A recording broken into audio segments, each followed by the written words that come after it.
Pourquoi es-tu dans la décharge? Quelqu'un t'a abandonné ici?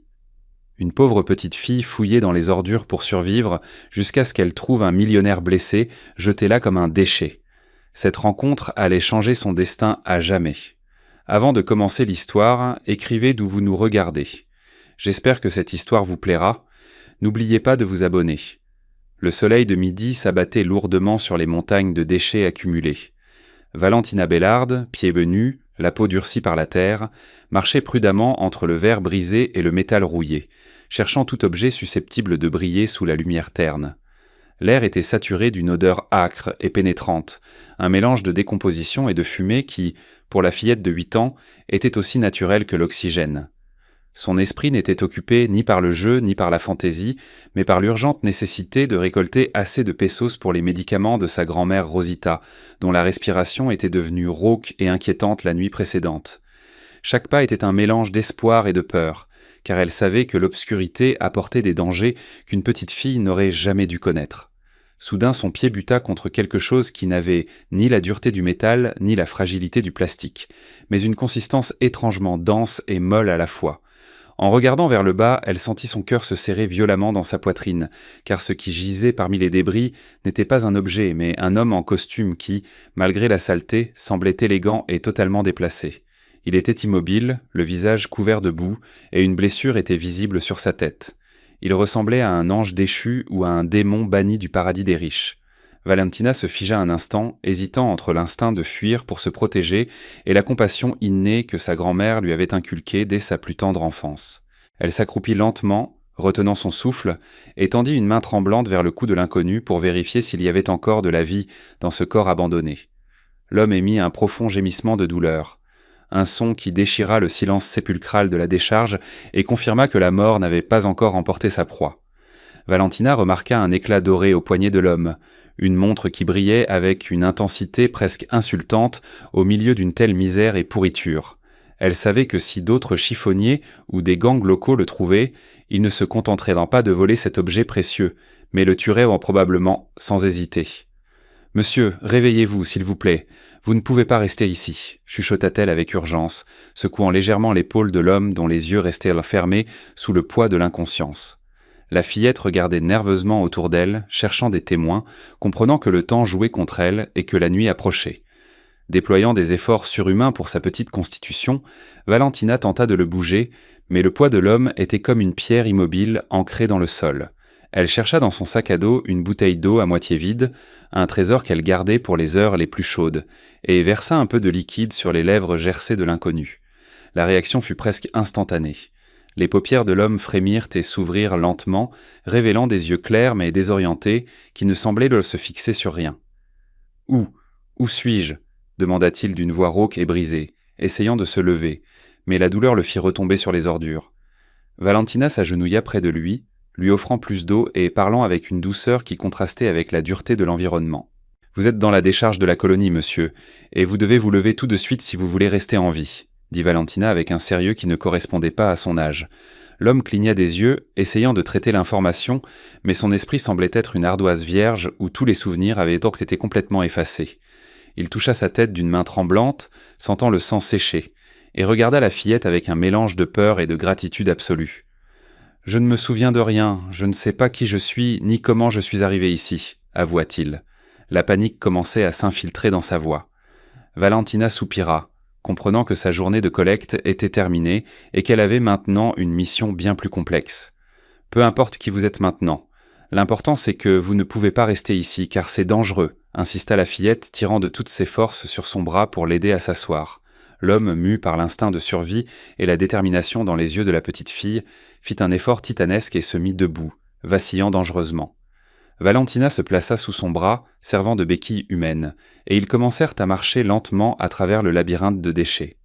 Chaque pas était une victoire sur la gravité et la douleur, tandis que les ombres s'allongeaient, menaçant de les engloutir complètement.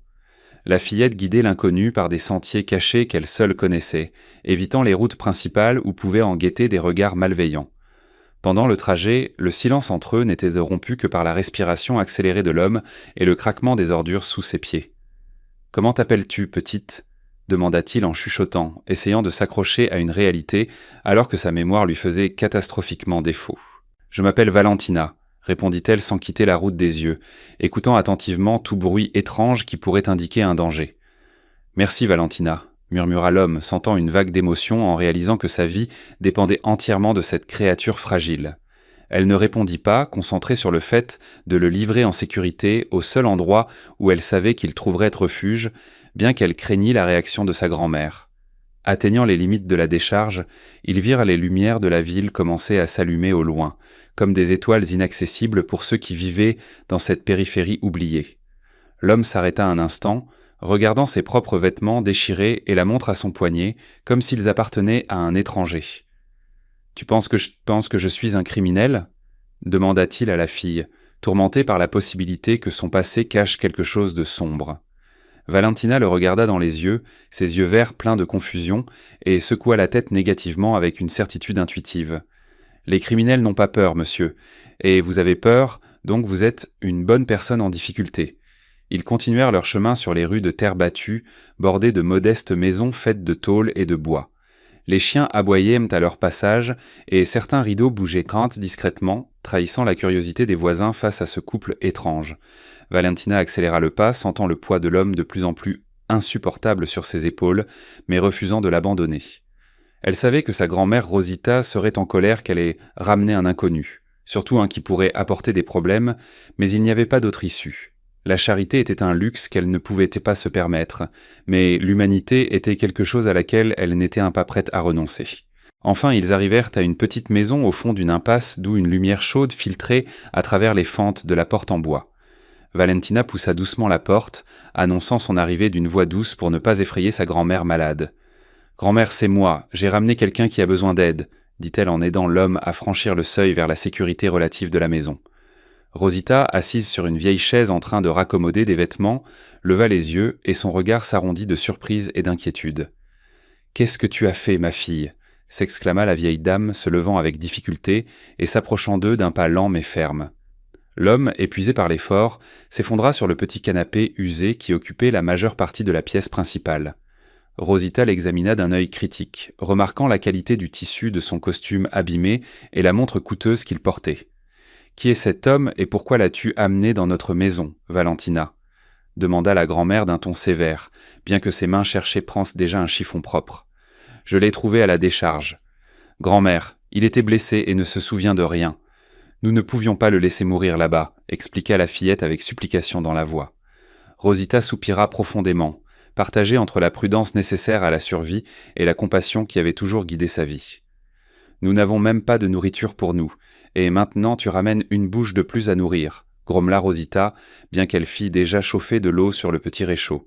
Elle s'approcha de l'inconnu et commença à nettoyer la plaie sur sa tête avec des mouvements doux et experts, acquis au fil des années à soigner ses proches.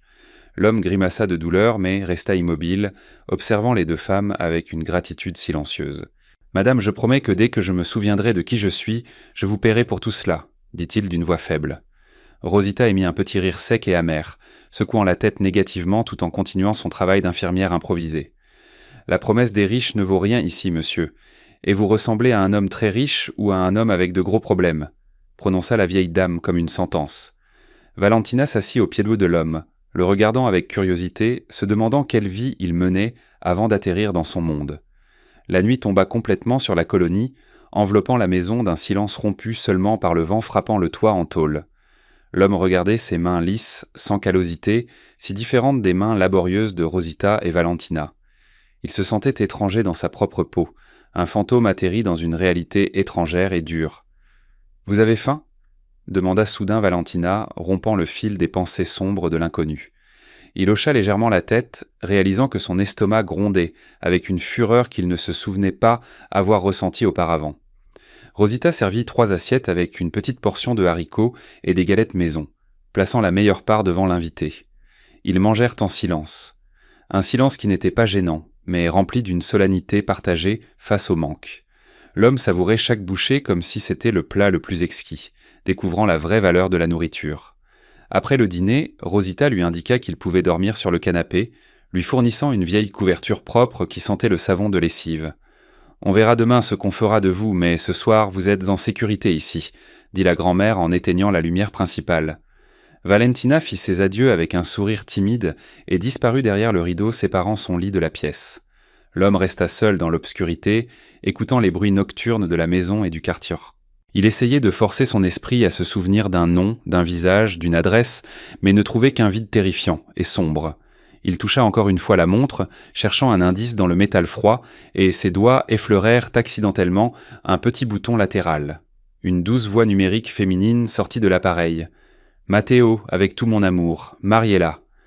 Le nom Matteo résonna dans sa tête, provoquant un écho de familiarité, mais le nom Mariella provoqua une étrange sensation dans sa poitrine. Il était Matteo, mais qui était Mariella?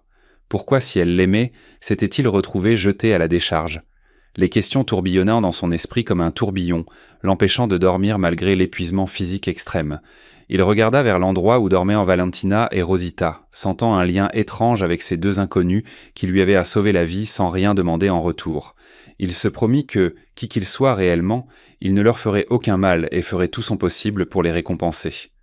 Avec cette dernière pensée, l'homme qui croyait maintenant s'appeler Matteo céda au sommeil, tandis qu'au dehors, la lune éclairait la décharge qui avait été sa tombe et sa renaissance.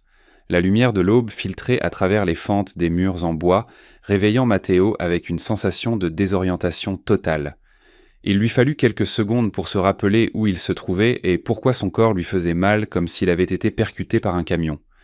Il se leva du canapé, remarquant que Rosita était déjà réveillée et s'affairait dans la petite cuisine, préparant un café qui sentait la terre et la cannelle.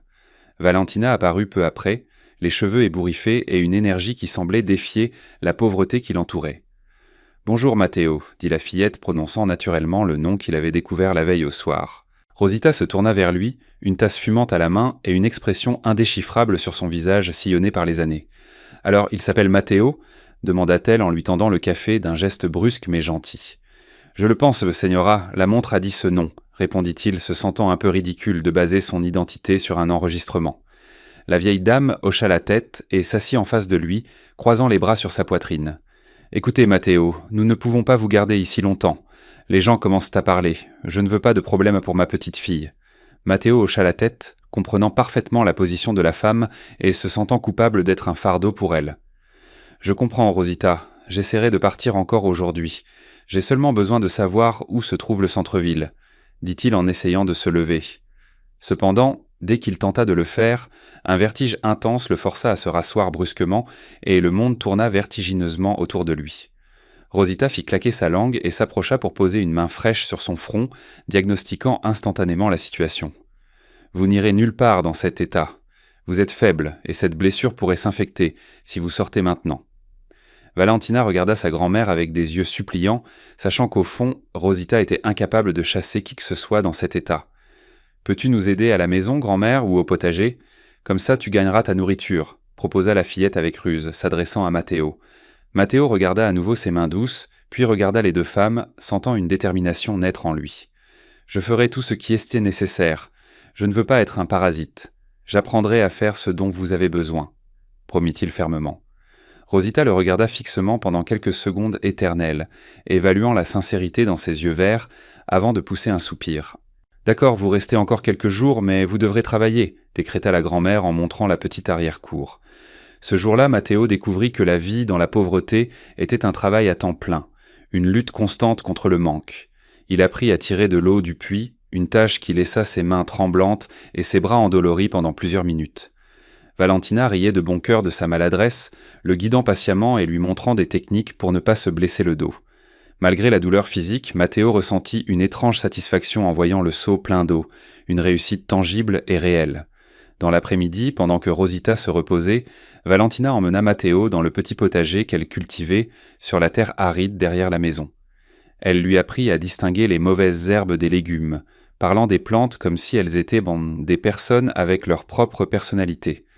Ça, c'est de la menthe, c'est bon pour le mal de ventre, et ça, ce sont des tomates, mais elles sont encore vertes, expliquait-elle avec enthousiasme. Matteo écoutait, fasciné, comprenant que cette fille possédait une sagesse qu'on ne trouve pas dans les livres et les écoles. Il se demanda, avait-il des enfants? Avait-il jamais partagé un tel moment avec quelqu'un? Mais sa mémoire restait un mur impénétrable. La nuit revint et avec elle, une conversation plus intime autour de la table de cuisine bancale. « Vous ne vous souvenez de rien concernant votre famille ?» demanda Rosita, l'observant pendant qu'il mangeait avec un appétit de loup. « Je n'ai que des sensations, des peurs, comme si je fuyais quelque chose de sombre, avoua Matteo, baissant les yeux vers son assiette. Parfois, il vaut mieux ne pas se souvenir, dit Rosita d'un ton mélancolique. Le passé peut être un fardeau très lourd. Valentina intervint. Mais vous devez avoir quelqu'un qui vous cherche, quelqu'un qui vous aime, comme Mariella. La mention du nom Mariella provoqua un frisson chez Matteo, un mélange de nostalgie et de dégoût inexplicable qu'il ne parvenait pas à déchiffrer. « Qui peut-elle être » demanda-t-il à voix haute, faisant tourner la montre à son poignet, tenté de la vendre mais retenu par Valentina. « Ne la vends pas encore, lui dit la fillette. C'est ton seul lien avec ce que tu étais avant. Tu pourrais le regretter. » Matteo admirait la clarté d'esprit de Valentina, sa capacité à voir au-delà du besoin immédiat, contrairement à lui qui se sentait perdu. « Peut-être que Mariella est la raison pour laquelle je suis ici, » murmura-t-il, et un lourd silence tomba sur la table. Le lendemain, un voisin passa devant la maison et regarda Matteo avec méfiance, chuchotant quelque chose à l'oreille de Rosita avant de partir. On dit qu'il y a des gens qui posent des questions sur un homme disparu dans la colonie voisine, l'informa Rosita le visage pâle. Matteo sentit son cœur s'arrêter. La peur instinctive qu'il avait ressentie au réveil se matérialisait en une menace réelle. « Dois-je me rendre ? Peut-être que c'est ma famille qui me cherche ?» suggéra-t-il, bien que chaque fibre de son être lui hurlât de ne pas le faire. « Si c'était ta famille, ils iraient à la police. Il ne poserait pas de questions dans les ruelles, » raisonna Rosita avec sa perspicacité habituelle. Ils décidèrent que Matteo ne sortirait pas de la maison le jour, restant caché dans l'arrière-cour ou à l'intérieur du logement. Ce confinement forcé lui donna le temps d'observer la dynamique entre la grand-mère et la petite-fille, l'amour inconditionnel qu'elles se portaient dedans. Il voyait comment Valentina prenait soin de Rosita, s'assurant qu'elle prenait ses médicaments, et comment Rosita se sacrifiait pour donner le meilleur à sa petite-fille. C'était une richesse qui n'avait rien à voir avec l'argent, une loyauté que Matteo soupçonnait ne pas avoir connue dans sa vie passée. « Vous, les millionnaires, vous ne connaissez même pas ça, » leur dit-il un jour, provoquant le rire de Valentina. « Les millionnaires ont des piscines et des voitures. Nous, on a des fuites, » répondit la fille en riant. Mais Matteo secoua la tête sérieusement. « Vous avez ce qu'on ne peut pas acheter. Vous avez vraiment l'une l'autre. » Rosita le regarda depuis sa chaise et, pour la première fois, Matteo vit un sourire sincère sur le visage de la vieille dame. « Vous apprenez vite, Matteo, pour un homme qui a tout oublié, » lui dit-elle avec approbation. Cette nuit-là, Matteo dormit un peu mieux, se sentant moins étranger et plus protecteur, redevable. Cependant, ses rêves étaient remplis d'images fragmentées, des bureaux en verre, des cris, un verre au goût amer. Il se réveilla en sueur avec le nom Mauricio sur le bout de la langue et une sensation de trahison brûlant sa poitrine. Il se leva et alla boire de l'eau, regardant par la fenêtre la rue sombre et solitaire.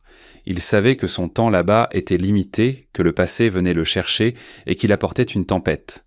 Mais il savait aussi que pour la première fois depuis longtemps, il avait quelque chose de précieux à protéger. À l'aube du 3e jour, Matteo proposa de réparer le toit en tôle qui fuyait, voulant être utile malgré le risque d'être vu. Alors qu'il plantait prudemment des clous, il entendit une conversation dans la rue qui le glaça jusqu'aux os. C'étaient alors des voix d'hommes éduqués mais menaçants, demandant un homme avec une montre en or. Matteo se plaqua contre le toit, retenant son souffle, priant pour qu'il n'entre pas dans la maison. Valentina sortit dans la cour et, avec un naturel étonnant, commença à chanter une comptine, couvrant tout bruit qu'il aurait pu faire. Quand les hommes partirent, Matteo descendit, tremblant non pas de peur pour lui-même, mais de ce qui aurait pu lui arriver à elle s'il l'avait retrouvée là. « Je dois partir. »« Je ne peux pas vous mettre en danger, » dit-il à Rosita dès qu'il entra dans la cuisine. « Il est déjà trop tard, mon garçon. Si tu pars maintenant, ils t'attraperont au coin de la rue, » répondit-elle calmement. « Nous resterons tranquilles et attendrons que le danger passe. Nous sommes invisibles pour des gens comme eux. » Matteo était frappé par le courage de ces femmes, un courage forgé dans les adversités quotidiennes. Ce jour-là, l'atmosphère dans la maison changea. Ils n'étaient plus simplement hôtesses et invités. Ils étaient en complices d'un dangereux secret. Matteo leur raconta le peu dont il se souvenait de ses rêves. Le bureau, la dispute, le goût amer. « Vous pensez que quelqu'un vous a fait du mal intentionnellement ?» demanda Valentina, les yeux écarquillés. « J'en suis presque sûr, Valentina, et je pense que c'était quelqu'un en qui j'avais confiance, » admit-il avec douleur. La révélation unit encore plus l'étrange trio, créant un lien invisible mais indestructible face à la menace extérieure. Les jours se transformèrent en semaines, et une étrange routine s'installa dans la petite maison de tôle et de bois. Matteo, que les voisins commençaient pas déjà à appeler le cousin éloigné grâce à une histoire inventée par Rosita, se transforma physiquement. Sa peau pâle bronza sous le soleil impitoyable, et ses mains développèrent des callosités là où il n'y avait auparavant que de la douceur. Il travaillait la terre avec un dévouement presque religieux, trouvant dans la croissance des plantes une métaphore de sa propre reconstruction personnelle. Valentina était son ombre et son professeur, lui apprenant à marchander au marché et à trouver des trésors dans ce que les autres jetaient nains. « Regarde, Matteo, ce cuivre vaut plus si on enlève le plastique », expliquait-elle un jour, assise sur le sol de la cour, entourée de vieux câbles. Il souriait, frappé par l'intelligence pratique de la fille, et suivait ses instructions à la lettre. Il découvrit que le travail manuel avait un effet thérapeutique sur son esprit fragmenté, calmant l'anxiété qui l'attaquait la nuit. La relation avec Rosita évolua également. Il n'y avait plus de méfiance, mais un respect mutuel et silencieux. Elle lui préparait des remèdes maison pour les douleurs musculaires et lui réparait chaque recoin de la maison qui nécessitait une attention. Cependant, la menace des hommes en costume restait latente, comme un nuage noir qui refusait de se dissiper de l'horizon. Matteo évitait de sortir dans les rues principales et portait toujours une vieille casquette que Valentina lui avait procurée pour cacher ses traits. Parfois, il se sentait tenté de retrouver sa vie passée, de chercher des réponses, mais la peur de perdre le monde qu'il avait trouvé le retenait. « Ta vie d'avant te manque ?» lui demanda Valentina un jour, alors qu'ils arrosaient les tomates qui commençaient déjà à rougir. « On ne peut pas regretter ce dont on ne se souvient pas, Valentina, mais la sensation de savoir qui je suis me manque, » répondit-il pensivement. Un jour, en aidant Rosita à écosser du maïs, la vieille dame eut un léger vertige qui inquiéta profondément Matteo. « Vous prenez vos médicaments, Rosita ?» demanda-t-il en la soutenant par le bras avec une préoccupation évidente. « Il coûte beaucoup d'argent, mon fils. Je préfère que nous mangions bien plutôt que de dépenser pour des pilules, » avoua-t-elle avec une honnêteté brutale. Matteo sentit une pointe de culpabilité et de frustration. Il avait au poignet une montre valant des milliers, mais il ne pouvait pas la vendre sans risquer d'être découvert. Cette nuit-là, il promit de trouver un moyen d'aider sans les mettre en danger, bien qu'il ne sût pas comment. Le lien avec Valentina devenait plus fort chaque jour.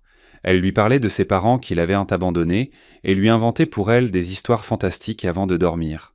Il devint la figure paternelle que la fille n'avait jamais eue, et elle devint la fille qu'il sentait avoir perdue quelque part dans sa mémoire. « Quand je récupérerai mon argent, je t'achèterai tous les livres du monde, » promit-il une nuit. « Je préfère que tu restes ici et que tu me racontes les histoires toi-même, » répondit-elle, le laissant sans voix. L'amour qui grandissait dans cette maison était tangible, un bouclier contre la misère extérieure, mais le monde extérieur avait des moyens cruels d'envahir leur refuge. Un matin, Matteo vit l'un des hommes en costume parler à l'épicier au coin de la rue.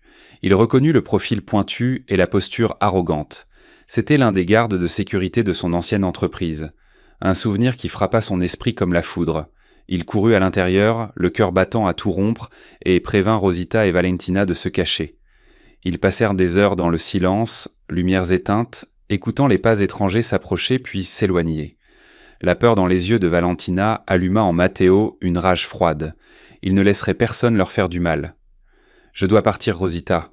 Je mets une cible dans votre dos, » chuchota-t-il quand le danger sembla passer. « Si tu pars maintenant, ils te tueront, et personne ne saura jamais ce qui s'est passé, » répondit-elle avec une fermeté inébranlable. « Ici, nous te protégeons, et tu nous protèges. C'est ce que fait une famille. » Le mot « famille » résonna dans l'air, scellant un pacte qui allait au-delà du sang. Matteo accepta de rester, mais commença à planifier une stratégie non pas de fuite, mais de défense. Il commença à noter dans un vieux cahier tout ce dont il se souvenait, des fragments de numéros, des noms, des mots de passe qui apparaissaient dans son esprit comme des flashs. Constructora Romero, écrivit-il un jour, et ce nom lui provoqua un mal de tête aveuglant, mais aussi une certitude. « C'est mon entreprise, » dit-il à Valentina, lui montrant le papier avec des mains tremblantes. « Alors tu es le patron, » dit-elle les yeux écarquillés. « Pas étonnant que tu donnes si mal les ordres au potager. » Les deux rirent, un rire nerveux qui soulagea un peu la tension accumulée. La santé de Rosita, cependant, continuait de se détériorer imperceptiblement, malgré les efforts de Matteo pour améliorer son alimentation avec ce qu'il cultivait. Une toux constante la tourmentait la nuit, et Matteo passait des heures éveillé, observant son sommeil avec inquiétude. Il comprit que le temps pressait non seulement à cause de ses poursuivants, mais aussi à cause de la fragilité de la vie de la femme qu'il avait accueillie. il décida de risquer sa liberté pour lui trouver un vrai médecin, quoi qu'il en coûtât. Un jour, alors qu'il travaillait à collecter du carton, Valentina trouva un vieux journal et le montra d'urgence à Matteo.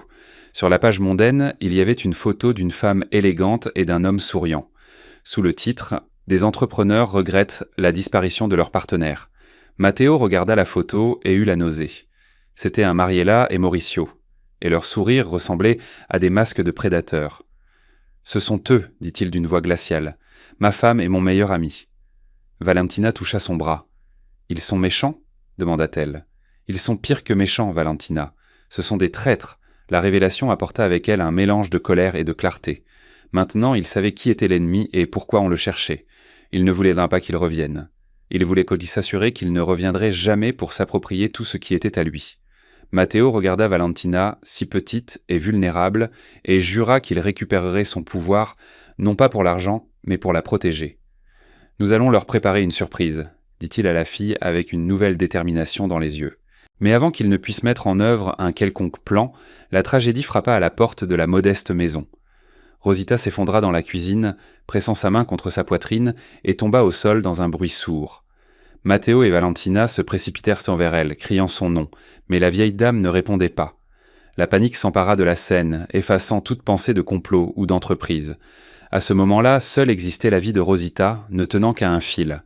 Matteo prit Rosita dans ses bras, sans se soucier de qui pourrait le voir dans la rue, et courut vers l'avenue principale à la recherche d'aide. Valentina courait à côté de lui, pleurant et tenant sa grand-mère. Un taxi s'arrêta devant le désespoir de l'homme, et le chauffeur, voyant l'urgence, accepta de les emmener à l'hôpital le plus proche. Pendant le trajet, Matteo chuchotait des promesses à Rosita. « Tiens bon, s'il te plaît, ne nous laisse pas seuls. » Ils arrivèrent aux urgences, et Matteo exigea de l'attention avec une autorité qu'il avait oublié posséder, l'autorité de celui qui a l'habitude de commander. Les médecins emmenèrent Rosita sur un brancard, laissant Matteo et Valentina seuls dans la froide salle d'attente. La fillette l'étreignit, tremblant de peur, et Matteo la serra dans ses bras sentant son propre cœur se briser. « Tout ira bien, ma petite, je te le promets, » dit-il, bien qu'il ne fût pas sûr de pouvoir tenir cette promesse. La nuit. Assis sur une chaise en plastique à l'hôpital, Matteo comprit que sa vie passée n'avait plus d'importance s'il ne pouvait pas sauver les personnes qu'il aimait maintenant. Il regarda la montre en or, cet objet qui était sa seule identité, et prit une décision radicale. Il se leva doucement pour ne pas réveiller Valentina et se dirigea vers la sortie, décidé à transformer cet or en vie. Les liens invisibles qui l'unissaient à cette famille étaient désormais des chaînes d'amour indestructibles. L'hôpital public était un chaos de gens, d'odeurs d'antiseptiques et de gémissements, un lieu où l'espoir et la résignation menaient une bataille constante. Matteo revint dans la salle d'attente 1 heure plus tard, avec le poignet nu et une liasse de billets dans la poche, ressentant un étrange soulagement d'avoir s'être débarrassé de la montre. Il avait vendu son passé pour assurer l'avenir de Rosita, obtenant un prix juste dans un prêteur sur gage de nuit grâce à son talent inné pour la négociation. Valentina se réveilla en sentant sa présence et le regarda avec des yeux rouges de larmes, remarquant immédiatement l'absence de l'objet doré. « Tu l'as vendu ?» demanda-t-elle d'une voix fluette, comprenant le sacrifice sans avoir besoin d'explication. « C'était juste un objet, Valentina. Ta grand-mère vaut plus que tout l'or du monde, » l'assura-t-il en caressant ses cheveux ébouriffés. À ce moment-là, un médecin fatigué sortit à leur recherche avec une expression grave qui fit se serrer l'estomac de Matteo. Madame Rosita est stable, mais son cœur est très faible. Elle a besoin d'une opération et de médicaments que l'assurance publique ne couvre pas entièrement, informa le docteur. Matteo sortit l'argent sans hésitation. « Faites que ce qu'il faut, docteur. Voici un premier paiement, et j'en trouverai plus si nécessaire. » Le médecin regarda l'argent, puis Matteo, surpris par le décalage entre son apparence de vagabond et ses ressources. « Bien, nous allons préparer le bloc opératoire, mais vous devez savoir que c'est une opération à haut risque à son âge. » Valentina émit un son et Matteo la serra fort, lui transmettant une confiance qu'il parvenait à peine à conserver. Les heures suivantes furent une lente torture, marquée par le tic-tac de l'horloge murale qui semblait se moquer de son anxiété. Matteo utilisa ce temps pour réfléchir aux flashs de mémoire qui devenaient de plus en plus fréquents et clairs. Il se souvint du visage de Renata, sa fille adolescente, qui le regardait avec déception dans son dernier souvenir clair. Pourquoi le regardait-elle ainsi ? La douleur de ce souvenir était plus aiguë que n'importe quelle blessure physique.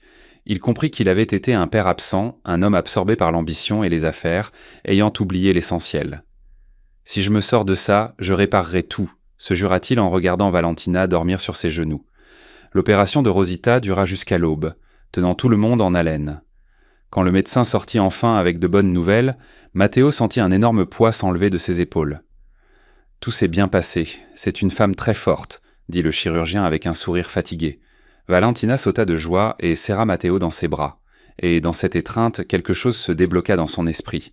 Une odeur, peut-être du désinfectant ou le parfum bon marché d'une infirmière qui passait, déclencha une avalanche de souvenirs. Il revit la réunion, le verre que Mauricio lui avait offert avec ce faux sourire, et entendit les mots de Mariella. « C'est mieux comme ça, Matteo, tu es trop tendu. » La trahison se déroula devant lui avec une clarté cinématographique et cruelle. Ce n'était pas un accident, ni une agression. C'était une tentative de meurtre prémédité par les deux personnes les plus proches de lui. Il ressentit une profonde nausée, non pas physique mais morale, comprenant l'ampleur de la méchanceté humaine. Mais avec la colère vint le souvenir de qui était vraiment Matteo Romero, l'homme qui avait construit un empire à partir de rien. L'amnésie se dissipa comme le brouillard devant le soleil, le laissant à découvert face à la dure réalité. « Matteo, tu vas bien ? Tu es très pâle, demanda Valentina, remarquant le changement dans sa posture et son regard. Il la regarda, mais non plus avec le regard confus d'un naufragé, mais avec l'intensité d'un capitaine qui prend le commandement. « Je me souviens de tout, Valentina. Je sais qui je suis et je sais ce qu'ils m'ont fait, avoua-t-il d'une voix ferme. La fillette le regarda avec un mélange de surprise et de peur. « Tu vas partir maintenant que tu sais que tu es riche ?» Matteo s'agenouilla devant elle pour être à sa hauteur. « Je vais partir pour récupérer ce qui m'appartient, mais pas pour redevenir celui que j'étais avant, promit-il. Je veillerai à ce que toi et Rosita ne manquiez plus jamais de rien. » Valentina hocha la tête, lui faisant confiance bien qu'une partie d'elle craignit de le perdre à jamais dans ce monde de richesse qu'elle ne connaissait pas. Les jours de rétablissement de Rosita à l'hôpital passèrent, et Matteo utilisa ce temps pour planifier soigneusement son retour. Il ne pouvait pas simplement apparaître, il devait le faire de manière à ce qu'il ne puisse pas l'attaquer à nouveau. Il utilisa le téléphone public de l'hôpital pour appeler un vieil allié, un avocat que Mauricio avait écarté. La voix à l'autre bout du fil trembla en l'entendant. « Monsieur Romero, tout le monde vous croyait mort !» s'exclama l'avocat.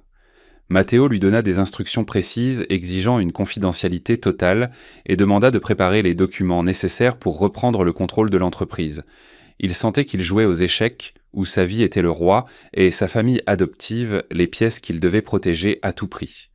Quand Rosita sortit de l'hôpital, Matteo les ramena à la maison en taxi, payant avec le peu qu'il restait de la montre. La vieille dame le regardait avec curiosité, remarquant le changement dans sa posture, l'assurance qui émanait maintenant de lui. « Vous savez qui vous êtes, n'est-ce pas ?» dit-elle quand ils l'eurent installé au lit. « Oui, Rosita, et je suis désolée de vous avoir apporté des problèmes, mais je vais tout arranger. » Elle sourit faiblement. « Vous n'avez pas apporté de problème. Vous avez apporté la vie dans cette vieille maison. » Cette nuit-là, Matteo leur fit temporairement ses adieux, expliquant qu'il devait affronter ses démons seul. Valentina pleurait, s'accrochant à sa jambe, et il dut retenir ses larmes pour ne pas craquer. « Je reviendrai, je te donne ma parole d'honneur », lui dit-il en lui remettant un petit médaillon qu'il portait toujours au cou et qu'il n'avait jamais vendu. Il sortit de la maison sous le couvert de l'obscurité, redevenu Matteo Romero. Mais avec le cœur d'un homme de la décharge, il se dirigea vers la ville, ressentant chaque pas comme une déclaration de guerre. Il allait affronter Mauricio et Mariella, mais sa principale peur n'était pas eux, mais la réaction de sa fille Renata. Croirait-elle aux mensonges qu'on lui avait racontés ? L'incertitude le rongeait. Il arriva au bureau de son allié à l'aube, où il se lava et s'habilla avec des vêtements prêtés qui étaient un peu trop grands pour lui, mais qui lui rendirent sa dignité. En se regardant dans le miroir, il vit un autre homme. Les cheveux gris avaient augmenté, les rides autour des yeux s'étaient creusées, mais son regard avait acquis une humanité qui n'existait pas auparavant. Il était prêt. Il monta dans la voiture que l'avocat avait préparée et se dirigea vers le manoir de Palanza, l'endroit qu'il appelait autrefois sa maison et qui lui semblait maintenant un champ de bataille. Les échos de sa vie oubliée cessèrent d'être des murmures et se transformèrent en un cri de justice. Le manoir Romero se dressait majestueusement, ne se doutant pas du drame qui allait se jouer à l'intérieur. Matteo observa la façade depuis la voiture, remarquant que les jardiniers travaillaient comme si de rien n'était, maintenant l'illusion de la perfection. Il respira profondément, rassemblant son courage, et sortit de la voiture, ignorant le regard stupéfait de l'agent de sécurité qui faillit laisser tomber sa radio en le voyant. « Ouvrez le portail, Bellard !» ordonna Matteo de sa vieille voix de commandeur. Et le portail s'ouvrit lentement, comme si la maison elle-même reconnaissait son propriétaire légitime. Il se dirigea vers l'entrée principale, sentant l'adrénaline courir dans ses veines. En entrant, il entendit des rires venant du salon. C'étaient la Mauricio et Mariella, trinquant au champagne en milieu de matinée. La scène lui donna la nausée. Les traîtres célébraient tant sur sa tombe vide. Il entra dans la pièce sans prévenir, et le silence qui suivit fut absolu et sépulcral. Mariella laissa tomber son verre, qui se brisa sur le sol en marbre, et Mauricio pâlit comme un cadavre. « Surpris ?» demanda Matteo avec un calme glacial, savourant l'horreur dans leurs yeux. « Matteo, mon Dieu, tu es vivant !» balbutia Mariella, essayant de jouer l'épouse soulagée, mais la peur la trahissait. « Épargne-moi le théâtre, Mariella, je me souviens de tout », l'interrompit-il brusquement. Mauricio tenta de s'approcher les mains levées. « Mon ami, tu n'imagines pas à quel point nous t'avons cherché. Nous étions désespérés. » Matteo émit un rire amer. « Vous me cherchiez pour vous assurer que j'étais mort, je suppose. » La confrontation devint tendue et verbalement violente. Matteo leur énuméra chaque détail de la trahison, exposant leurs mensonges un par un. Il les informa que ses avocats gelaient déjà les comptes et que la police était en route pour enquêter sur la tentative de meurtre et la fraude d'entreprise. Mariella commença à pleurer, cette fois pour de vrai, voyant son monde de luxe s'effondrer, tandis que Mauricio cherchait une sortie, acculé comme un rat. Mais ce qui préoccupait le plus, Matteo n'était pas dans cette pièce. « Où est Renata ?» exigea-t-il de savoir. « Elle est dans sa chambre. Ne l'implique pas là-dedans, » supplia Mariella. Matteo monta l'escalier 2 à 2, ignorant les cris de son ex-femme. Il ouvrit la porte de la chambre de sa fille et la trouva avec un casque sur les oreilles, ignorant le chaos. En le voyant, la jeune fille de 15 ans retira son casque et se figea. « Papa !» chuchota-t-elle, et dans ses yeux, Matteo vit le doute qu'ils avaient semé en elle. « C'est vrai que tu es devenu fou. Maman a dit que tu t'étais enfui. » Matteo s'assit au bord du lit, gardant une distance respectueuse. « Ta mère et Mauricio t'ont menti, Renata, mais je ne suis pas ici pour dire du mal d'eux, mais pour te raconter la vérité. » Il lui raconta son histoire, omettant les détails les plus sordides pour la protéger, mais étant honnête sur sa disparition et sur qui l'avait sauvée. Renata écoutait, traitant l'information, voyant les cicatrices sur les mains de son père et la sincérité dans sa voix. « Et ces gens, la fille et la grand-mère, t'ont aidé sans rien demander en retour ?» demanda-t-elle incrédule. « Elles m'ont donné la vie, Renata, quand je n'avais rien à leur offrir. Elles m'ont appris ce qu'est une vraie famille, » répondit Matteo avec émotion. La jeune fille commença à pleurer et serra son père dans ses bras, brisant la barrière de froideur qui existait entre eux depuis des années. Dans cette étreinte, Matteo sentit qu'il avait récupéré le plus important. Ils descendirent ensemble l'escalier juste au moment où la police arrivait pour emmener Mauricio, qui criait des menaces vides pendant qu'on lui passait les menottes. Mariella resta assise sur le canapé, vaincue, regardant son amant être emmené et son mari et sa fille la regardaient avec déception. « Quitte ma maison, Mariella, » lui dit Matteo. « Parle à mes avocats. Je te donnerai ce qui est juste, mais je ne veux plus te voir ici. » La femme, dépouillée de son arrogance, sortit du manoir, affrontant pour la première fois les conséquences de ses actes. La maison resta silencieuse, mais cette fois, c'était un silence de purification, d'un nouveau départ. Ce même jour, Matteo emmena Renata à la cuisine et prépara quelque chose de simple, refusant l'aide du personnel de maison. Il voulait servir sa fille, prendre soin d'elle comme il avait appris à le faire avec Valentina. « Je peux les rencontrer ?» demanda soudain Renata, rompant le silence.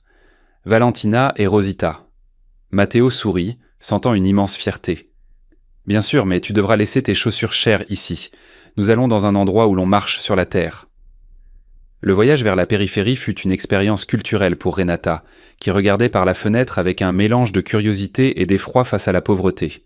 Quand ils arrivèrent à la maison de Rosita, la fillette et la vieille dame étaient dans la cour. Valentina courut vers la voiture en voyant Matteo, et il la souleva dans ses bras en tournoyant avec elle. « Tu as tenu ta promesse !» cria-t-elle heureuse.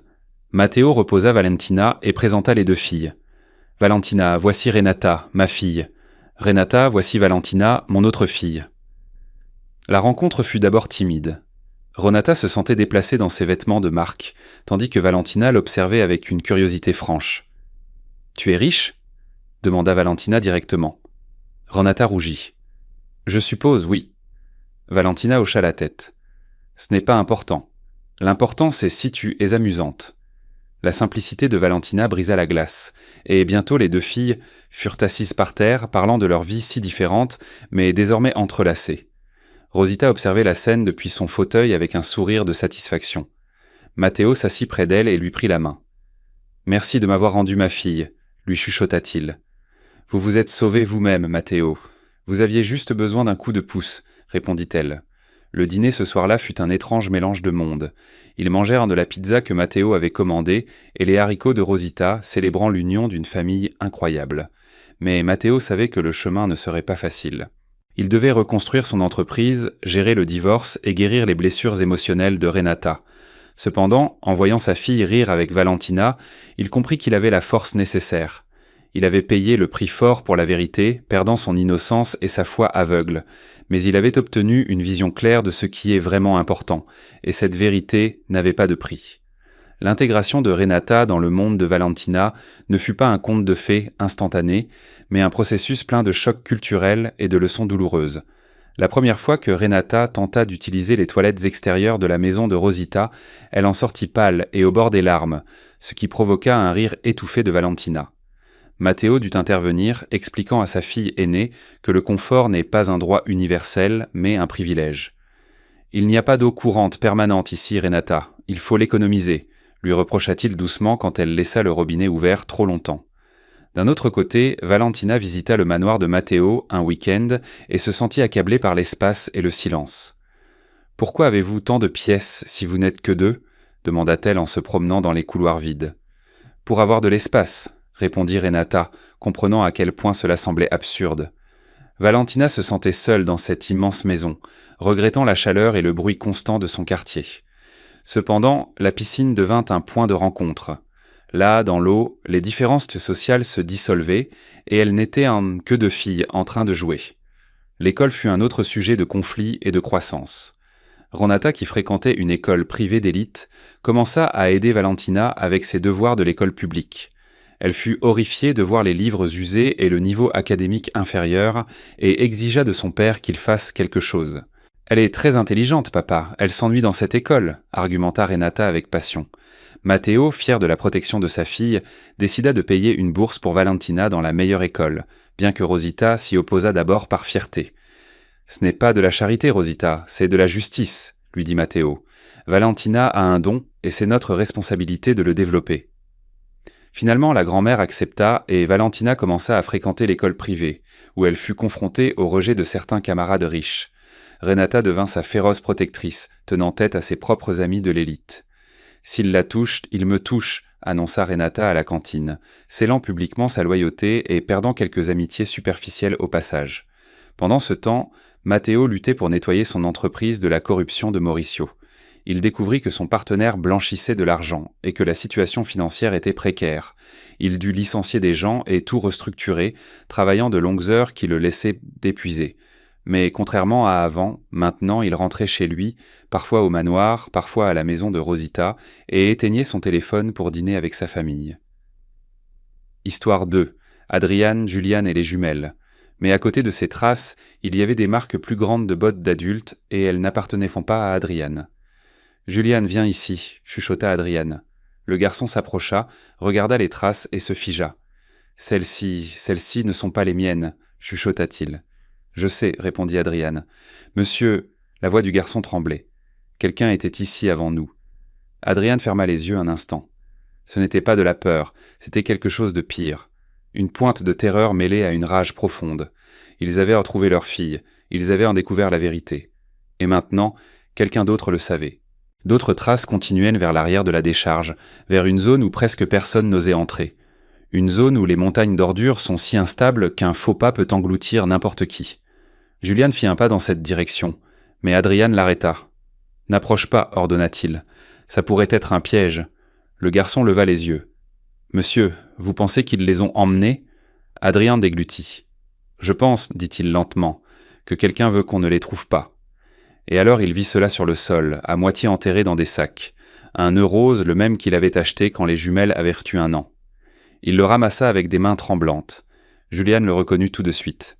« C'était le nœud d'April », chuchota Adriane. Il serra les dents. « Juliane, écoute attentivement, » dit-il avec un calme impossible. « Aujourd'hui commence la vraie recherche. » Le garçon le regarda avec des yeux pleins de peur. « Et si elles ont été emmenées loin ?» Adriane s'accroupit devant lui. « Alors nous irons encore plus loin. Mais nous n'abandonnerons pas. Ni toi, ni moi. » Le vent déplaçait les sacs sales autour d'eux, comme si toute la décharge respirait la tension. Adrian se releva, tenant le nœud dans sa main. Son regard changea, devint plus dur, plus tranchant. Ses filles étaient en danger, et maintenant il avait un véritable ennemi. Quelqu'un qui avait agi vite, quelqu'un qui était déjà ici. Julian respirait rapidement, hyperventilant presque. « Monsieur, et si elles… » Adrian l'interrompit résolument. « Elles sont vivantes, je le sais, et nous les trouverons avant eux. » La décharge s'épanouissait dans une lumière grisâtre qui rendait tout plus hostile. Les petites traces de Bianca et d'April étaient bolidées toujours là, imprimées sur la terre humide, mais celles qui glaçaient le sang étaient en autres, profondes, fermes, de grandes bottes qui n'appartenaient à personne de la veille. Adrian et Julian avançaient ensemble, concentrés, marchant prudemment pour ne pas effacer une seule trace. Le nœud rose d'April était serré dans les doigts du millionnaire, compressé comme si c'était un morceau de vie. Le silence de la décharge était anormal. Il n'y avait ni murmure, ni pas lointain, ni voix. C'était un silence tendu, comme si l'endroit retenait son souffle. « Les traces vont plus loin », chuchota Julian, bougeant avec l'habitude de celui qui s'était toujours déplacé sur ce territoire. Adrian observait le sol. Les grandes traces n'allaient pas seulement dans la zone interdite de la décharge, il y avait autre chose. Sur les côtés, certains monticules étaient retournés, comme si quelqu'un cherchait désespérément quelque chose. Plus loin, parmi des morceaux de plastique brûlés et de métal oxydé, ils trouvèrent un morceau de couverture d'enfant. Elle était bleue. Un petit soleil y était imprimé, effacé par le temps. Adrian la ramassa avec des mains tremblantes. « C'est la couverture de Bianca », murmura-t-il. Julian hocha la tête inquiet. « Elle ne la lâche jamais. On ne la leur prend que lorsqu'elles ont peur et que quelqu'un les force. » L'estomac d'Adrian se serra. Il ne savait pas si c'était de la rage, de l'horreur ou les deux. Ils continuèrent d'avancer. Le terrain devenait plus dangereux. Hauts monticules, métal tordu, verre brisé. Julian bougeait avec agilité, mais restait vigilant. Un faux pas ici pouvait provoquer une chute mortelle. « Vous voyez ça ?» demanda le garçon, pointant une zone où les ordures étaient plus enfoncées que d'habitude. Adrian se pencha. C'étaient des traces de roulement. Pas d'une voiture, ni d'une moto, mais d'une brouette industrielle. Julian déglutit. « Les gros ramasseurs les utilisent, ceux qui viennent à la nuit. Mais ces traces sont nouvelles, très nouvelles. » Le millionnaire respira profondément. Son esprit lia instantanément cela à quelque chose qu'il avait vu la veille au soir. Une camionnette blanche, presque sans lumière, se déplaçant sur la route latérale de l'hôpital quand il sortait. « Ceux qui ont emmené mes filles savent ce qu'ils font, » dit Adrian d'un ton froid que Julian n'avait jamais entendu de lui. Le garçon regarda autour de lui avec une anxiété croissante. « Monsieur, si ces gens viennent la nuit et ont vu les filles, peut-être qu'ils ne voulaient pas les emmener? Peut-être qu'ils voulaient lui cacher ce que les filles savent. » Les mots restèrent suspendus dans l'air. Bianca et April ne parlaient pas beaucoup, mais avaient rendu quelque chose dans leur fièvre. « Papa, soleil !» Elle pleurait. Des détails qui pouvaient signifier plus qu'il n'y paraissait. « Allons-y », ordonna Adrian. Ils marchèrent jusqu'à atteindre la zone que Julian évitait toujours. Un espace entre des montagnes d'ordures compressées, où la lumière pénétrait à peine, et le sol était couvert d'objets brisés. Julian respira profondément. Il ne devrait jamais y avoir de traces d'enfants ici. Mais il y en avait. Adrian vit 3 paires de petites empreintes entrant entre 2 immenses plaques métalliques. Les jumelles étaient entrées ou avaient été forcées d'entrer. « Je passe en premier », dit Adrian, écartant prudemment un gros morceau de plastique. Mais avant qu'il ne puisse avancer plus loin, Julian l'arrêta. « Attendez », chuchota-t-il, « il y a quelque chose. » Le garçon pointa un endroit dans l'ombre. Adrian plissa les yeux. Entre 2 morceaux de métal, il y avait un objet brillant, petit, qui n'appartenait pas à la décharge. Il s'accroupit et le prit. C'était une broche en or au design fin et élégant, la même broche qu'il avait vue maintes fois sur le manteau coûteux de son ex-femme. Le souffle du millionnaire se coupa. « Impossible », chuchota-t-il presque sans voix. « C'est sa broche. » Julien le regarda avec peur. « Monsieur, votre femme sait que les filles les sont vivantes ?» Adrian ferma les yeux une seconde pleine de souvenirs qui avaient maintenant un autre sens. L'appel froid concernant l'incendie, le refus de montrer les corps, les pleurs étranges, les funérailles hâtives, l'insistance pour clore l'affaire, tout concordait. « Elle ne fait pas que le savoir, » dit Adrian d'un ton grave. « Je pense qu'elle était ici. » Julian recula d'un pas, tremblant. « Et oui, elle. » Adrian le regarda droit dans les yeux. « Les traces d'adulte sont celles d'un homme. Mais cette broche n'est pas arrivée ici toute seule. Elle était proche, très proche. Le vent bougeait les métaux. Le son résonna dans l'espace clos. L'image se formait dans l'esprit des deux simultanément. Les jumelles fuyant le trou, 2 adultes les suivant, et l'ex-femme d'Adrian observant, dirigeant ou fuyant quelque chose de pire. Adrian serra la broche. « Si elle est impliquée là-dedans, murmura-t-il, c'est plus grave que je ne l'imaginais. » Julian respirait difficilement. Alors les filles volées sont en danger. Adrian le regarda avec une détermination sauvage, nouvelle, tranchante. Et c'est pour ça que nous les trouverons avant eux. Les traces continuaient vers la partie la plus instable de la décharge, un endroit où personne n'osait entrer. Adrian et Julian avançaient vers ce point, sachant que chaque pas les rapprochait non seulement des jumelles, mais aussi de l'ennemi qui commençait à montrer son ombre. L'air dans la zone interdite de la décharge était dense, presque impossible à respirer. Les tas de métal semblaient inclinés, prêts à tomber, formant des couloirs étroits où la lumière pénétrait à peine.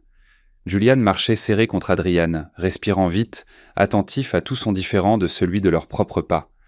Les petites traces étaient toujours là, imprimées dans la fine poussière. 3 paires, les traces des jumelles et une trace légère, plus hâtive, comme si elle courait dans. Plus loin, les traces du grand adulte devenaient plus profondes. Un pas plus ferme, plus décidé. Adrian sentit une pointe de terreur froide. « Ils vont plus loin », chuchota Julian, montrant un couloir entre 2 blocs de métal compressés. Le millionnaire avança, gardant la broche de son ex-femme dans sa poche. Chaque fois qu'il la touchait, son sang brûlait. Soudain, ils entendirent quelque chose. Des sanglots très faibles, presque étouffés. Adrian se tourna brusquement vers Julian. « Tu as entendu ?» Le garçon hocha la tête, les yeux écarquillés. Ils allèrent envers le son. Le couloir se rétrécissait, les obligeant à avancer de côté. L'ombre était si épaisse qu'elle semblait absorber le mouvement. Le sanglot retentit à nouveau, cette fois accompagné d'un murmure enfantin. Adrian sentit son cœur se serrer. Ce murmure, cette façon de respirer par saccades venait d'April. Il le savait. Quand ils tournèrent au coin, le monde sembla s'arrêter. Là, entre 2 tas d'ordures compressées, se trouvèrent les jumelles s'étreignant l'une l'autre, dans des vêtements sales, les cheveux ébouriffés, tremblantes, et devant elles une figure adulte, le dos courbé, comme cherchant quelque chose dans les plis de vieilles couvertures. Julian se figea. Adrian sentit tout son corps se tendre. L'inconnu portait de grandes bottes, les mêmes qui avaient laissé les traces. L'homme tourna la tête un instant, alerté par le bruit.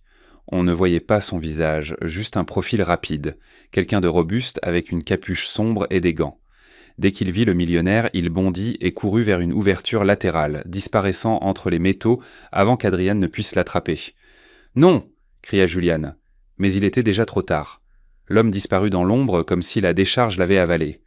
Adrian courut vers les jumelles, s'arrêta à quelques centimètres d'elles. Il ne pouvait pas les toucher sans permission, ne devait pas, mais ses mains tremblaient comme si tout son corps demandait le contraire. Bianca leva les yeux. Ses yeux étaient un rouge, humide, plein de peur. April se cacha derrière elle, mais ne recula pas. Julian s'accroupit. « C'est moi, tout va bien, » chuchota-t-il. « Personne ne vous fera de mal. » Les filles, tremblantes encore, se blottirent contre lui, comme si le monde était sur le point de s'effondrer.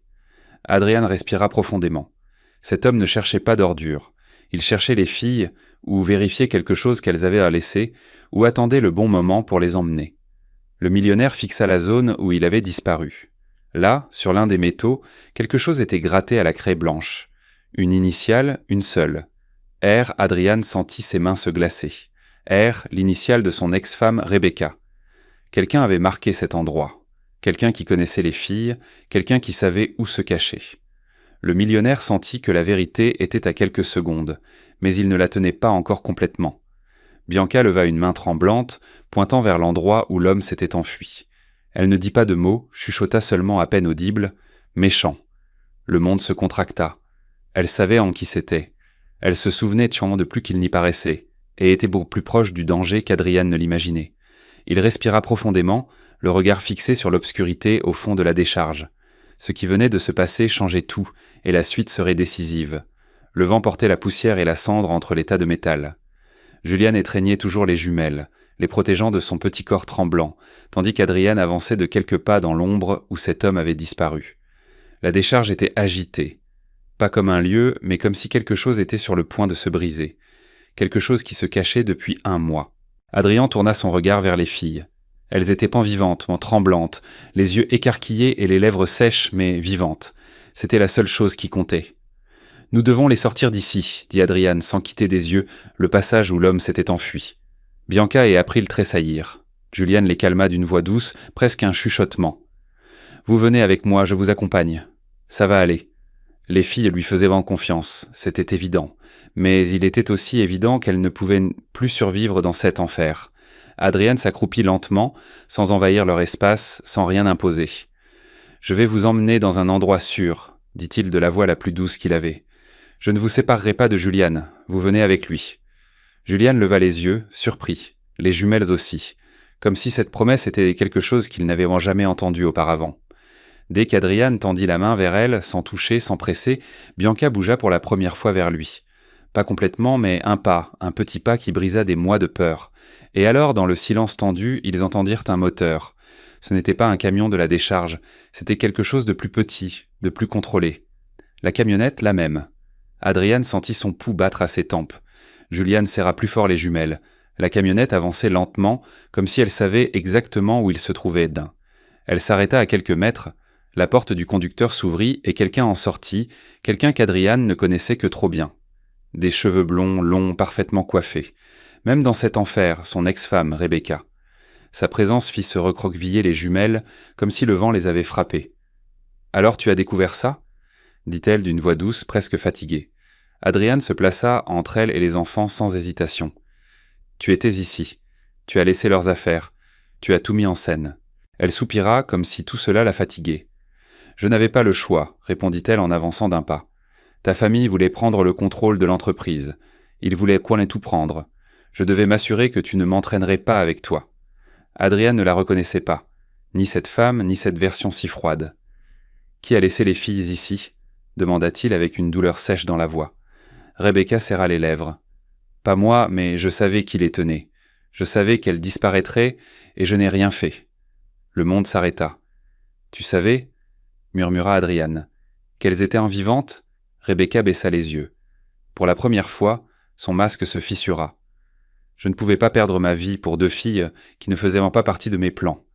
Juliane avança d'un demi-pas comme s'il voulait lui crier quelque chose, mais Adriane l'arrêta d'un geste. Le millionnaire la fixa du regard.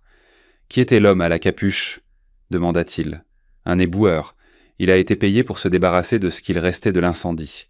Je pensais qu'il avait déjà réussi, mais quand j'ai su que le garçon, elle pointa Juliane avec mépris, les gardait en vie, je savais que ce n'était qu'une question de temps avant que tu ne les trouves. » Adriane ressentit une rage froide, aiguë, contrôlée. « Tu as payé pour qu'ils emmènent tes filles ?» demanda-t-il, bien qu'il connût déjà la réponse. Rebecca le regarda avec une expression qui n'était pas de la culpabilité, mais la honte d'être démasquée. « Elles étaient à moi, » répondit-elle. « Je n'ai jamais prévu d'être mère. Je n'ai jamais voulu de ce fardeau. » Les jumelles derrière Juliane commencèrent à pleurer en silence. Elles ne compreneront pas tous les mots, mais comprenaient que les intentions, la froideur, le rejet. Adriane fit un pas en avant. « Elles avaient un père, dit-il, chaque mot plein de vérité, et tu as essayé de te débarrasser de nous trois. » Rebecca recula d'un pas. Le son des sirènes commença à retentir au loin. Quelqu'un avait appelé la police. Rebecca pâlit. « Tu ne peux pas me faire ça. Tu m'as promis. » « Je n'ai pas promis d'être complice de ta cruauté, » l'interrompit Adriane. La police arriva avant qu'elle ne puisse s'enfuir. L'homme à la capuche fut arrêté quelques minutes plus tard, caché entre les tas. Rebecca fut menottée. Elle ne pleura pas, ne supplia pas, baissa simplement la tête, sachant que tout était en fini. Quand la décharge redevint silencieuse, Adriane s'accroupit devant ses jumelles. Il ne fit pas de mouvement brusque, se pencha simplement avec des larmes qu'il ne pouvait plus cacher. « C'est fini, » chuchota-t-il.